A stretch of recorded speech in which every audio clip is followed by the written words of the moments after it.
I chuckled to myself earlier this week when I made a purchase on the App Store on my phone.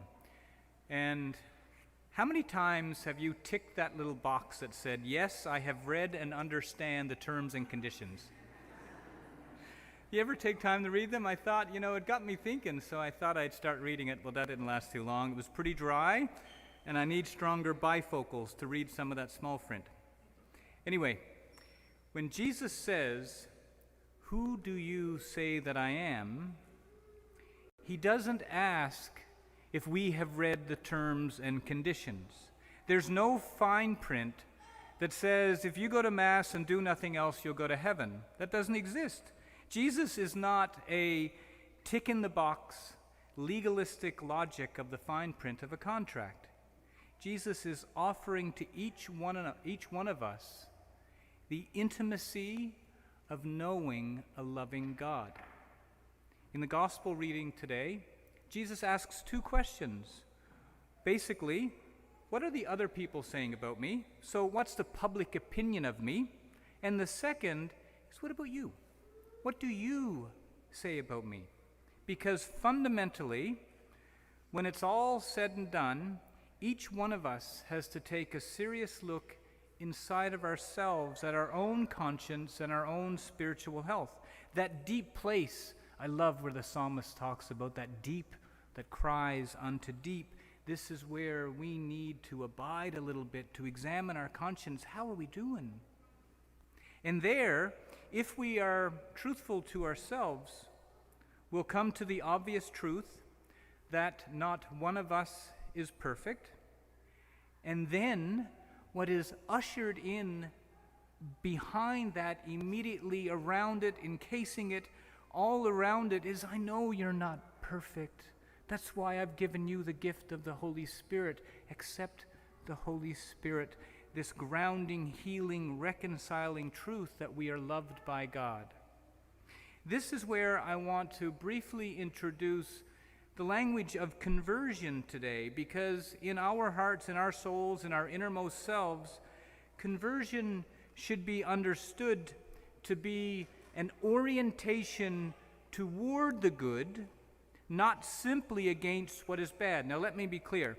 We must say no to that which is not good, for sure. I'm reminded once when I walked the Camino de Santiago, the very first night up at a little albergue, where we were getting to know fellow pilgrims. One of the pilgrims, I remember her from Australia, she said that she was so open on this pilgrimage that it was her goal not to say no to anything. And I thought, oh my goodness, that's a lot of spiritual danger ahead there. Be careful what you say yes to. It comes also with the self-discipline of saying no. But fundamentally, my main point here is that conversion is a radical orientation toward the good, toward God, toward Jesus, grounded in the Holy Spirit, not simply that which is against the bad.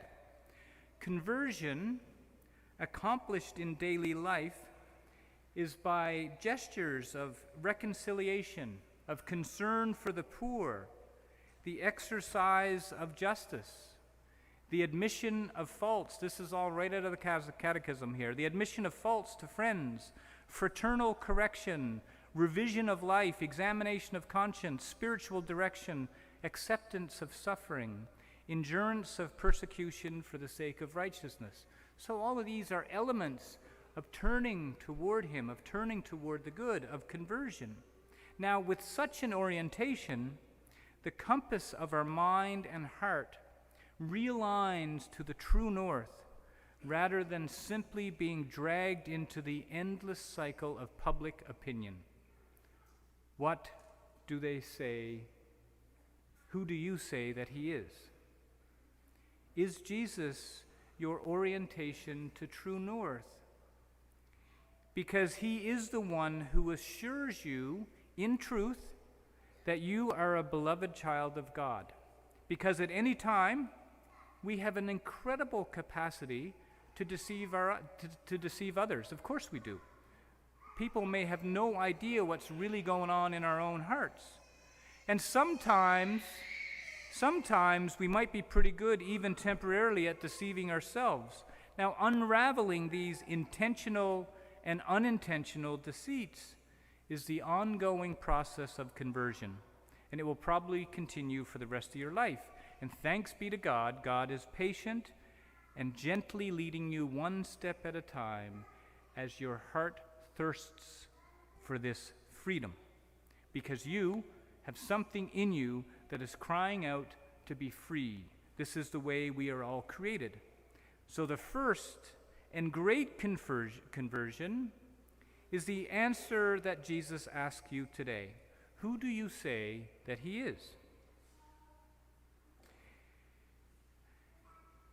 And, after this first and great decision to put Jesus at the center of your lives, to convert yourself to following him, there's these little heroic conversions every day after that I find so exciting and life-giving. It is where our freedom is worked out. It's where our true identity is worked out. It's where our love of neighbor is looked out. Now, I want just to emphasize that point.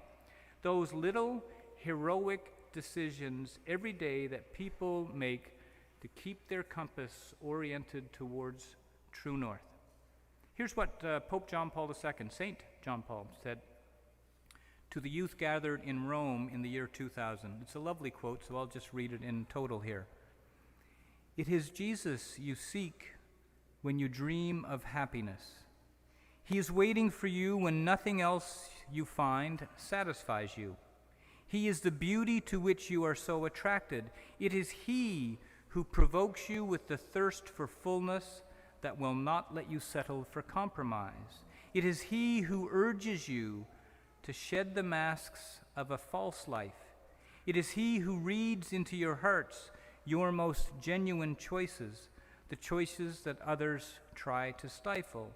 It is Jesus who stirs in you the desire to do something great with your lives, the will to follow an ideal, the refusal to allow yourselves to be ground down by mediocrity, the courage to commit yourselves humbly and patiently to improving yourselves and society, making the world more human and more fraternal." Dear friends, today Jesus is asking, who do you say that he is? This week, why don't you spend a little bit of time reflecting on that question? And if you have no idea where to start about that, I'm going to introduce you to I'm sure many of you know of it. This little tiny book, I Googled it on Amazon yesterday. It's only if you have Kindle, it's free. But it's only $5 to order on Amazon. It's called The Practice of the Presence of God by Brother Lawrence. It's a beautiful little book about the topic that I'm talking about today, and indeed the spiritual life and the little conversions along the way. Let me read a very brief little quote here. "We ought not to be wary of doing little things for the love of God, who regards not the greatness of the work, but the love with which it is performed. All things are possible to him who believes that they are less difficult in him who hopes, and they are more easy with him who loves, and still more easy to him who perseveres in the practices of these virtues." So this week, why don't you spend a little bit of time reflecting on who do you say that Jesus is? There's no fine print in this, none. Just the beauty of personal intimacy with a loving, merciful God who is with you always, calling you deeper into who you were created to be. Amen.